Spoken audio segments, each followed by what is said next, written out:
She was the kind of girl people noticed the moment she entered a room, not because of kindness or talent, but because of her expensive clothes, sparkling jewelry, and the way she carried herself as if the world owed her something. She grew up in wealth, surrounded by luxury since the day she was born. Her father was a powerful businessman, the kind of man who could sign papers and change lives overnight.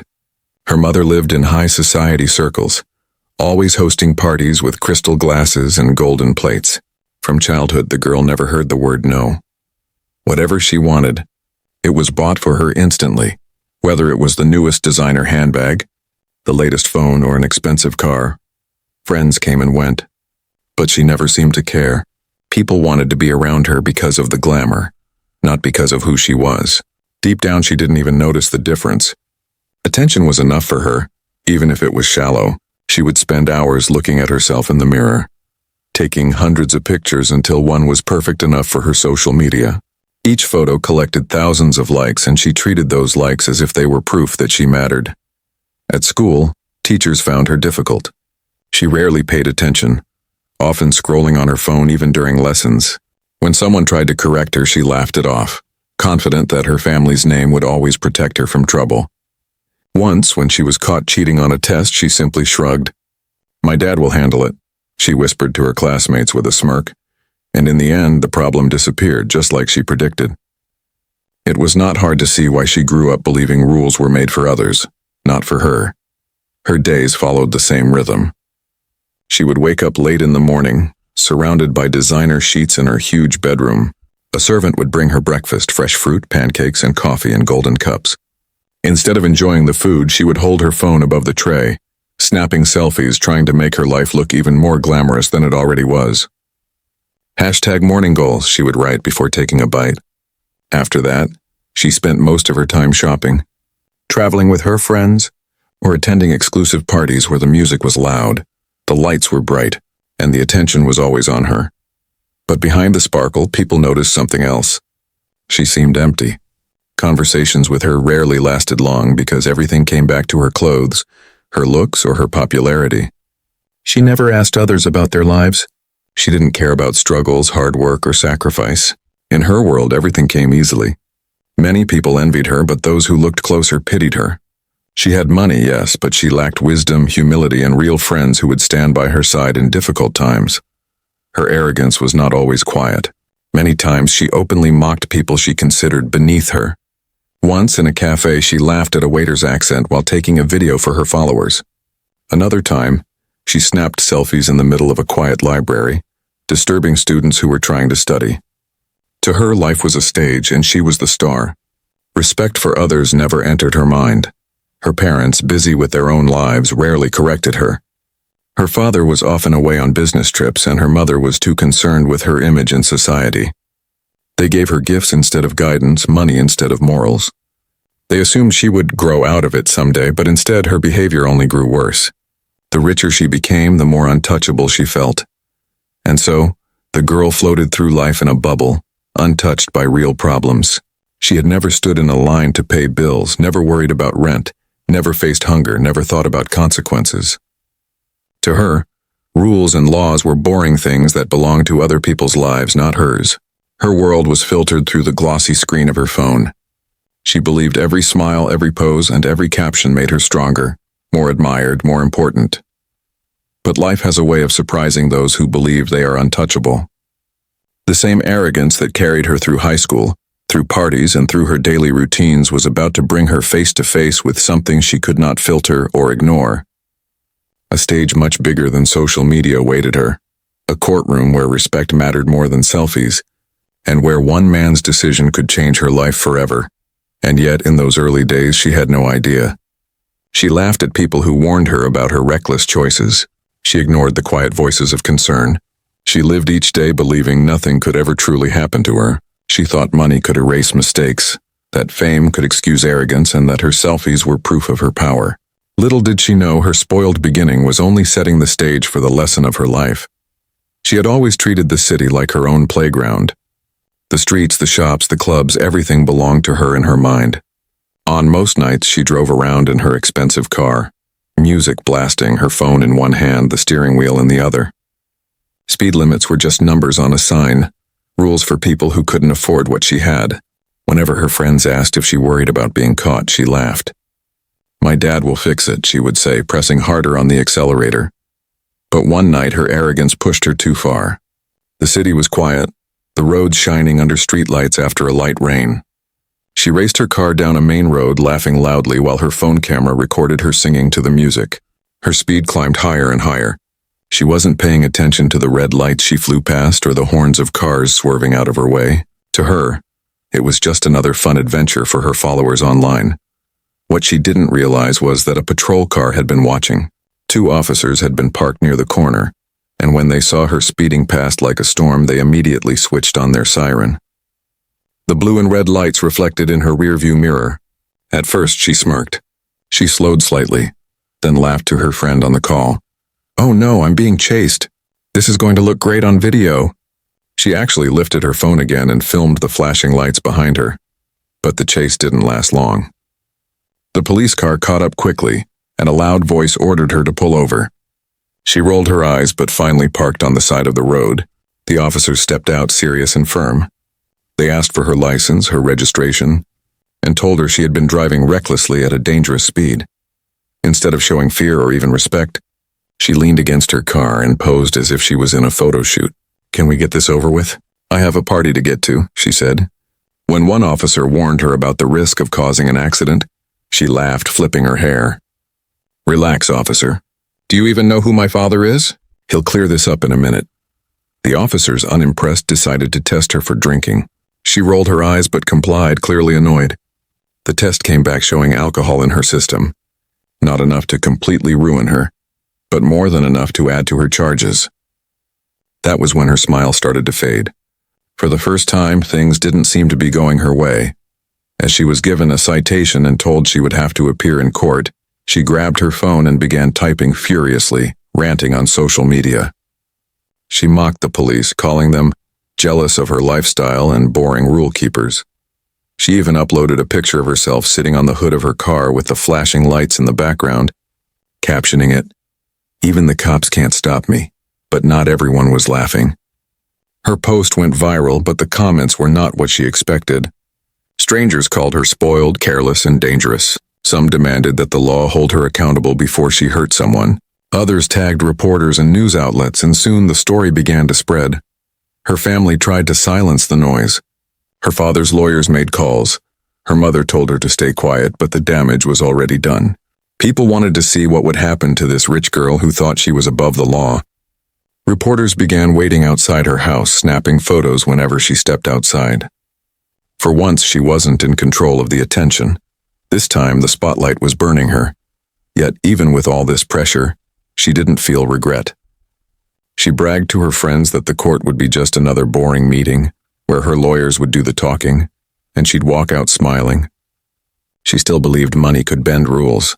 She still believed her selfies and charm would carry her through. What she didn't know was that her case had been assigned to a judge unlike any she had ever faced before. He was a man known not for bending, but for standing firm. He had built his reputation on fairness, dignity, and the belief that justice had no price tag. He had seen wealthy defendants before, and he knew how easily arrogance could destroy lives. While she continued posting photos and mocking her situation, preparing to treat her court appearance like another performance, the judge was quietly reviewing her file.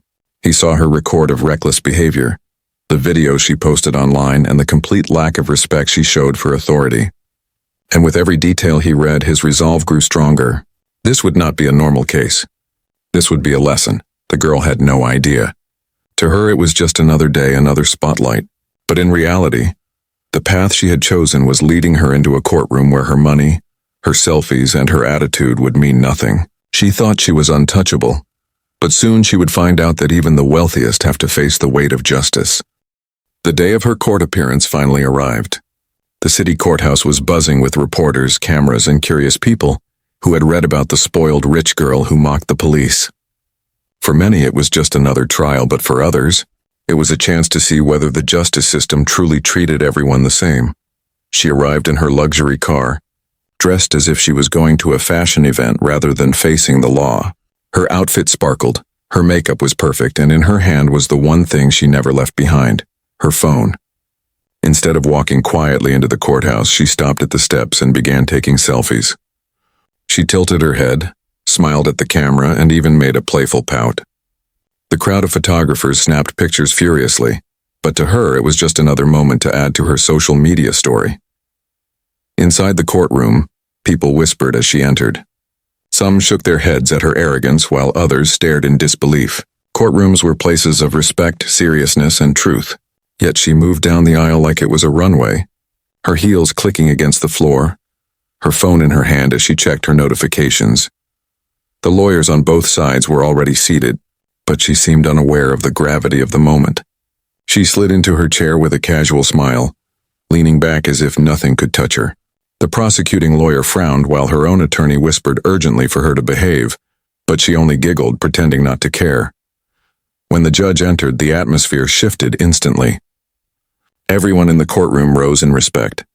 The judge, a man of quiet authority, took his seat and looked around the room. His eyes were calm but sharp, and when they rested on her, it was clear he had already noticed her behavior. But she didn't see the seriousness in his gaze. As the judge began to speak, calling the court into session, she pulled out her phone under the desk and snapped another picture. The light from the screen glowed against her face, and a few people nearby gasped. Was she really taking selfies in the middle of her hearing? Her attorney nudged her, whispering harshly for her to stop, but she rolled her eyes. To her, this was still just another performance. She believed she was untouchable. She believed the judge, like everyone else in her life, would eventually let her go with nothing more than a warning. As the hearing began, the prosecuting lawyer outlined her reckless driving, the danger she caused, and the disrespect she showed to the officers who stopped her.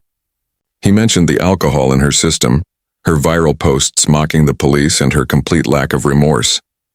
The courtroom listened quietly, but the girl smirked, tapping her nails against the table as if she was bored. When it was her turn to respond, her lawyer tried to soften her image, speaking about her youth, her lack of criminal history, and her potential to learn from mistakes. He painted her as immature rather than malicious. But even as he spoke, she wasn't listening. She was busy scrolling through her feed, checking how many likes her last post had received. People in the courtroom shifted uncomfortably. They had never seen such disrespect in front of a judge before. Even her parents, sitting behind her, looked uneasy. The weight of public opinion was pressing down on them, but their daughter didn't care. She was still inside her bubble, still convinced this was all just another temporary storm that would pass. Then came the moment that shocked everyone. As the judge leaned forward to speak, she suddenly lifted her phone above her head and snapped a selfie, right there in front of him. The click of the camera echoed in the silent room. For a second, time seemed to freeze. Reporters widened their eyes, her lawyer buried his face in his hands, and even her own parents gasped. The judge's eyes narrowed. He removed his glasses slowly, folding them carefully on the desk. His silence was heavy, more powerful than any raised voice. Everyone waited, holding their breath. It was clear something significant was about to happen, but she didn't notice. She posted the photo with a cheeky caption, "Court vibes. Wish me luck, ain't too glam to care." She smiled at her screen, completely unaware that her life was about to change forever. In that moment, the courtroom drama had truly begun. It was no longer about reckless driving or arrogance. It was about respect, justice, and whether the law could reach someone who believed she was above it. And as the judge looked at her, calm but unshakable, it became clear. This trial was about to become a lesson the entire city would remember. The courtroom was still frozen in silence after her selfie stunt. The young girl scrolled on her phone with a smirk, but everyone else was staring at the judge. He had not said a word yet, but his very presence was enough to shift the air in the room. He was not just any judge. For decades, he had been respected as a man of fairness, someone who treated the poor and the powerful with the same sharp gaze. His dark skin and calm voice carried the weight of experience, and many in the city knew his story.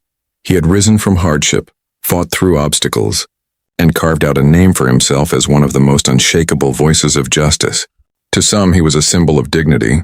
To others, he was a reminder that money could not bend the truth. As he sat on the bench, he studied the girl before him. She reminded him of people he had seen many times before. People who thought wealth could buy them safety, who thought arrogance could disguise weakness. But this girl was different. She wasn't even pretending to respect the courtroom. She was bold, careless, and blind to the seriousness of the moment. Her selfies and laughter were proof that she had no idea where she was sitting, in a place where every word mattered, where every action had consequences.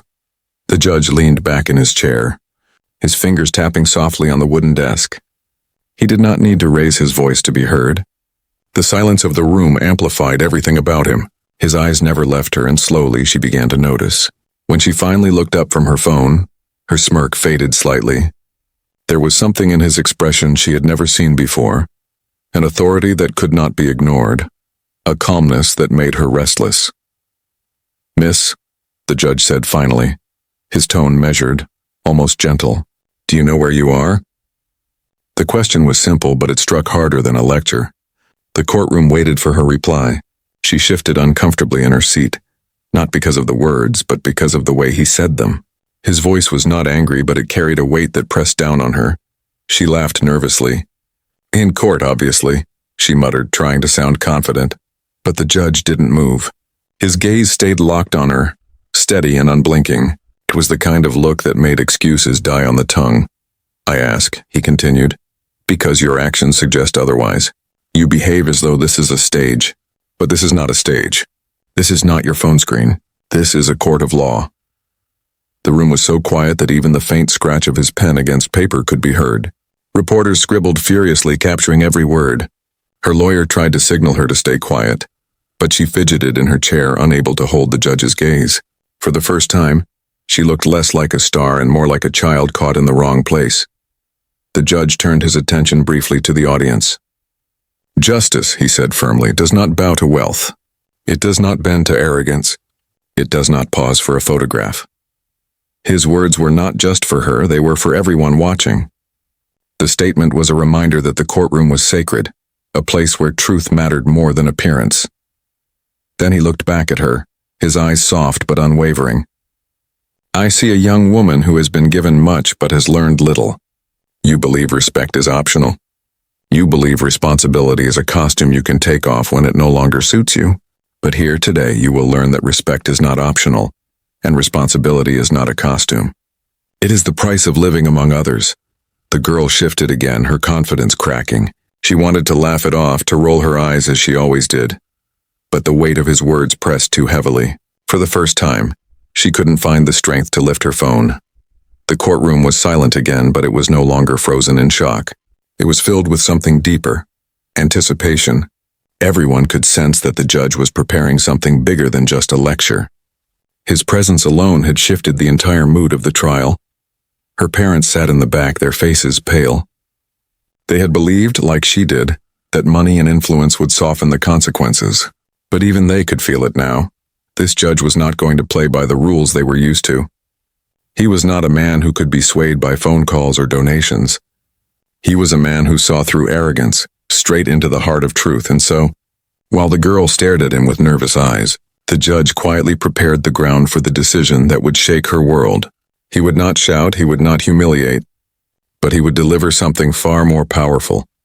A sentence that would strip away her illusions. A lesson that no camera could capture.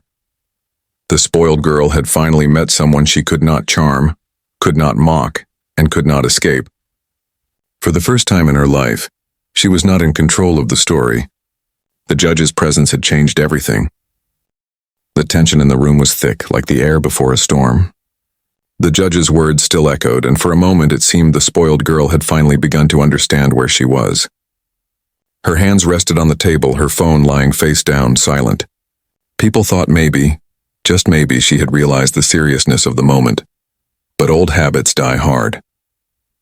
As the hearing continued, the prosecutor spoke again, carefully presenting the evidence of her reckless driving, her disrespect toward the police, and even her mocking posts online. Screenshots of her viral captions, "Even the cops can't stop me," were displayed in the courtroom.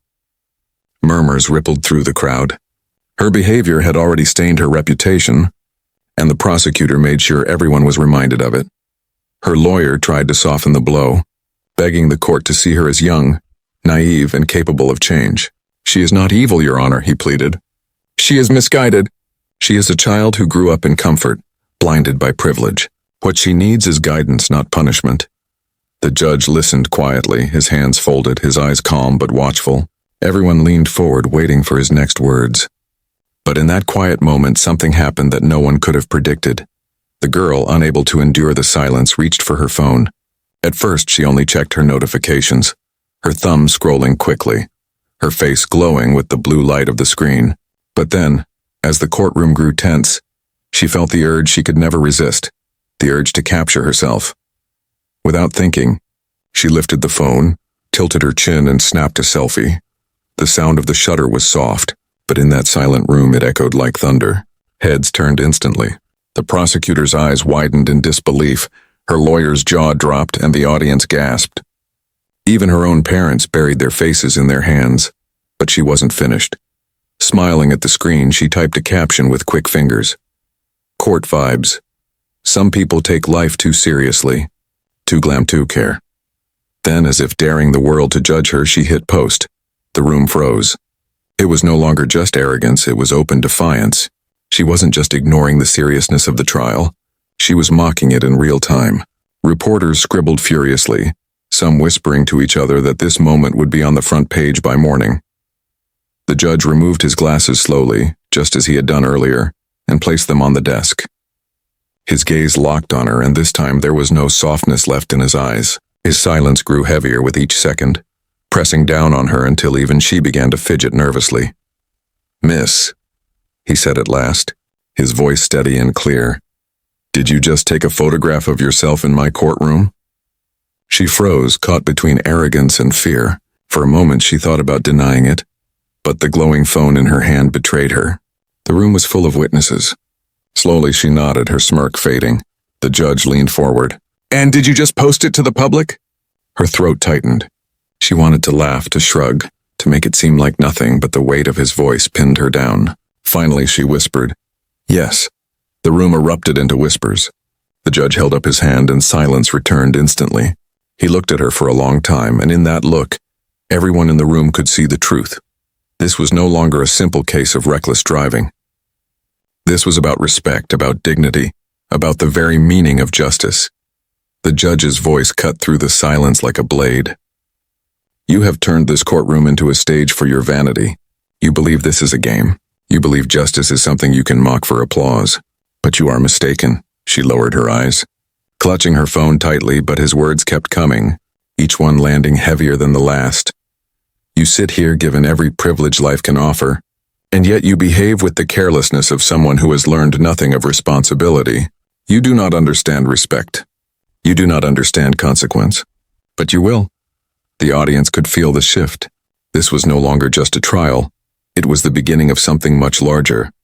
The girl's arrogance had pushed too far, and now the judge was preparing to deliver a lesson that would echo far beyond that courtroom. Her heart pounded in her chest.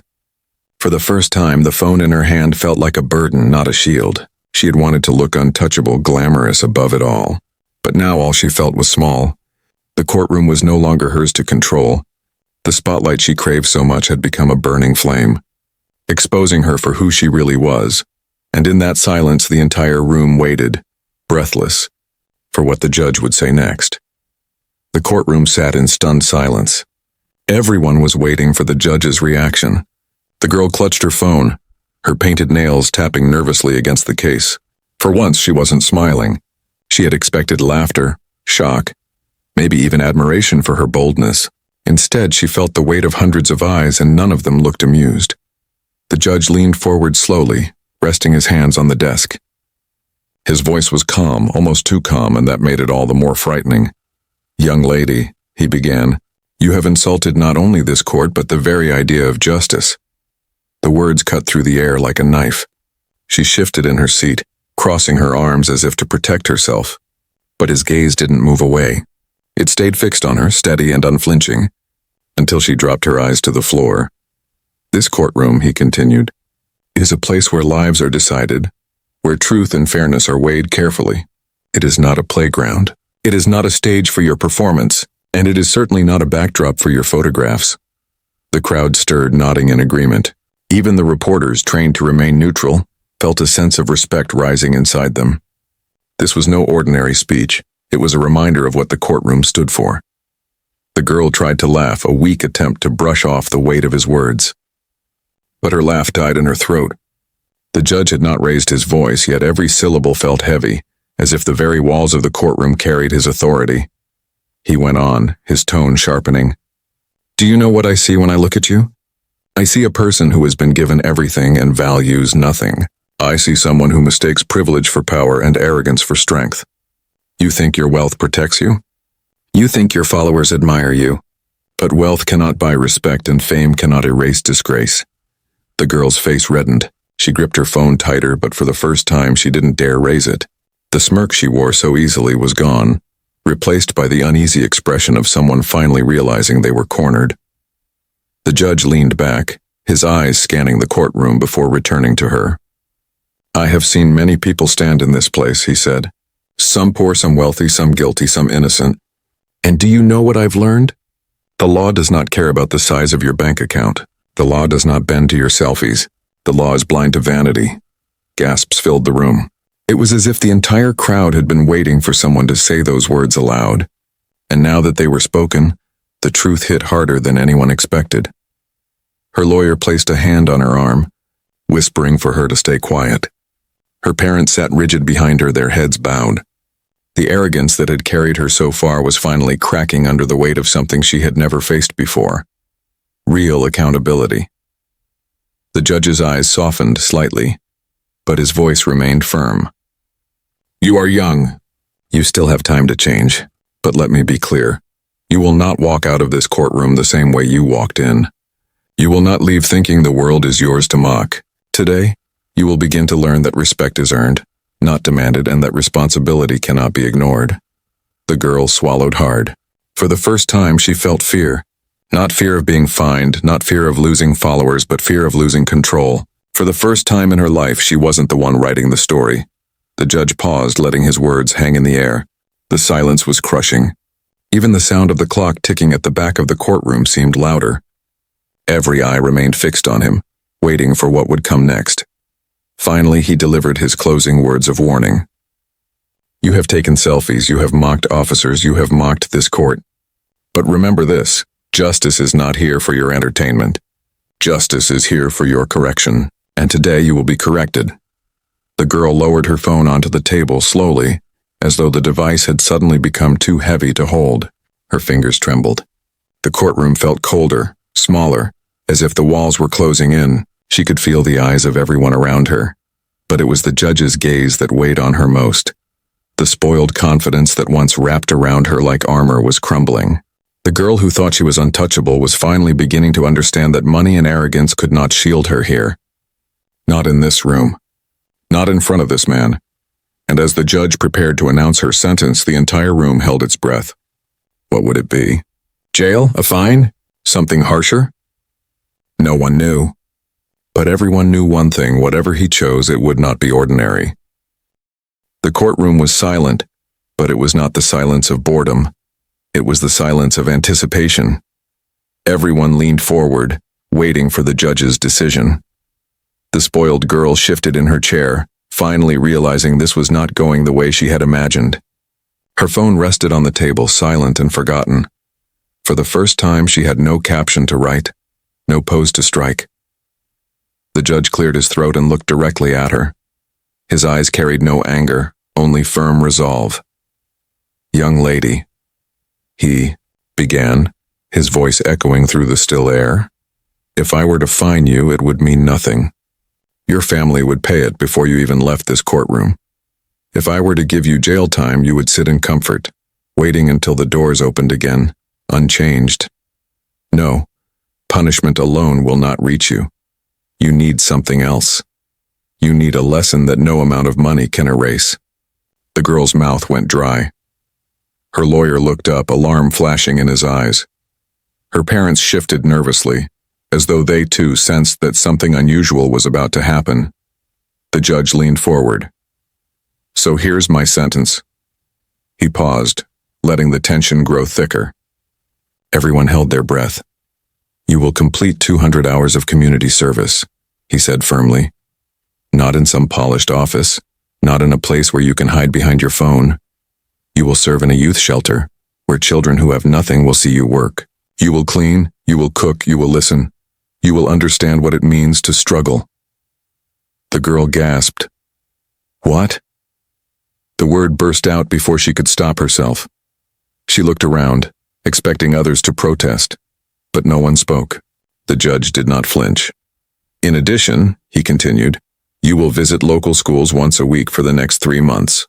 You will stand before young students and tell them your story, not the glamorous version you post online, but the truth. You will tell them about your arrogance, your mistakes, and the danger of living without responsibility." Whispers rushed through the courtroom like a wave. This was not a punishment anyone had expected. It was not jail, not a fine, not what she had prepared herself for. It was worse: humiliation, exposure, being forced to show her true self without filters or glamour. The girl shook her head furiously. "You can't do that, that's not fair," she cried. The judge's voice was calm, but it cut through her protests. "Fairness is not about giving you what you want. Fairness is about giving you what you need, and what you need is perspective." Her lawyer tried to intervene. "Your Honor, surely we can reconsider." The judge raised his hand, silencing him instantly. "My decision is final." The spoiled girl's eyes filled with tears, not of sorrow but of anger. She wasn't used to losing. She wasn't used to being told no. For once, the world wasn't bending to her will, and it terrified her. But the judge wasn't finished. He looked at her one last time, his voice steady and unshakable. "Let me be clear. This sentence is not to break you.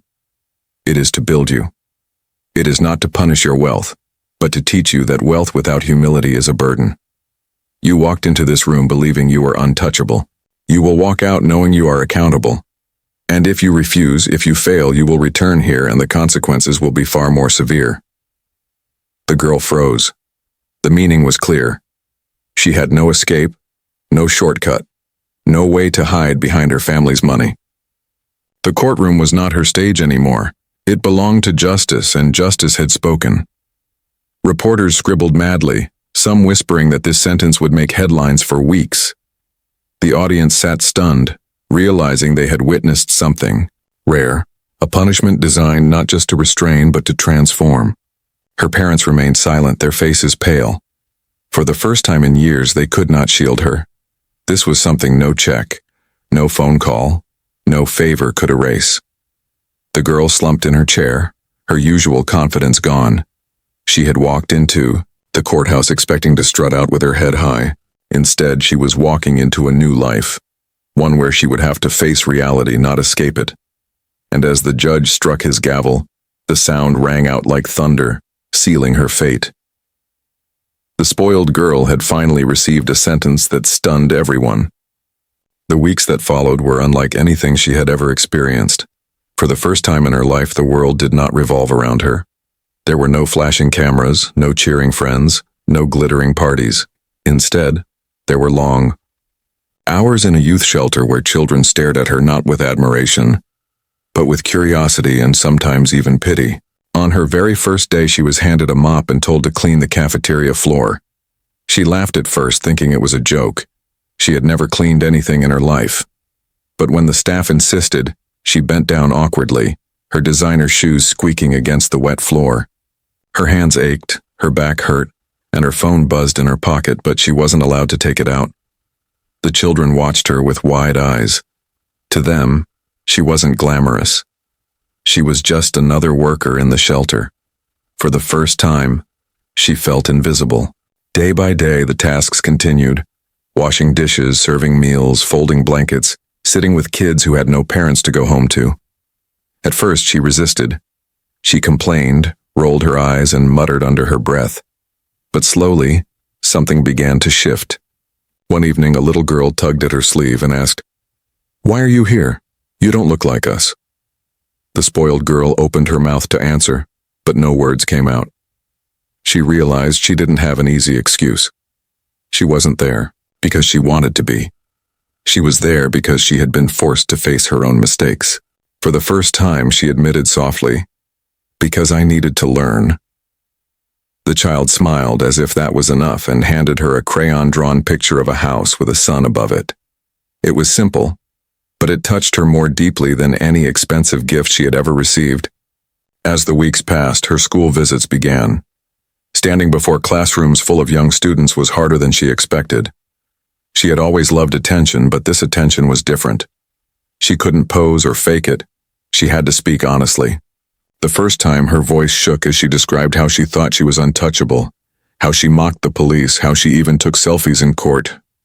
The children gasped, some laughed nervously, but most listened quietly. And when she told them how the judge had sentenced her to stand there and tell the truth, her voice cracked. "I thought I was strong," she admitted, "but really I was weak. I thought money made me powerful, but it only made me blind. Don't be like me. Respect the rules. Respect people. Respect yourself." To her surprise, the room erupted in applause. Not the shallow applause she was used to, but genuine clapping from young hands who believed her words. That night she went home and lay awake, replaying the sound of that applause in her head. For once, it wasn't for a picture. It wasn't for a lie. It was for her truth. Slowly she began to change. The selfies became fewer. The captions grew honest instead of arrogant. She started posting pictures of her volunteering, not because it looked glamorous, but because she wanted others to see what she was learning. Instead of hashtags like #Trying2Glam2Care, her posts read, "Learning respect and change is possible." The media, at first skeptical, began to notice the shift. Reporters who once called her spoiled now wrote headlines about her transformation. "From selfies to service," one article read. Another called her the girl who learned the hard way. Her parents too noticed the difference. For years they had spoiled her with gifts instead of guidance. But now when they visited her at the shelter, they saw her sitting on the floor, surrounded by children laughing, not the fake laughter for the camera, but genuine joy. It startled them. It humbled them. And for the first time in a long time they felt proud. Not of her wealth, but of her growth. Months later, when her sentence ended, she stood once again in the same courtroom. The judge looked at her carefully, his eyes searching for signs of change. She didn't come dressed like she was attending a fashion show this time. Her outfit was plain, her phone tucked away. She stood straight, her voice clear. "Your Honor," she said softly, "I came here months ago thinking this was all a game, but you showed me it wasn't. You gave me a sentence that changed me. I will never forget it. Thank you." The courtroom, once filled with gasps and whispers, was now filled with quiet respect. Even the judge nodded, a faint smile crossing his stern face.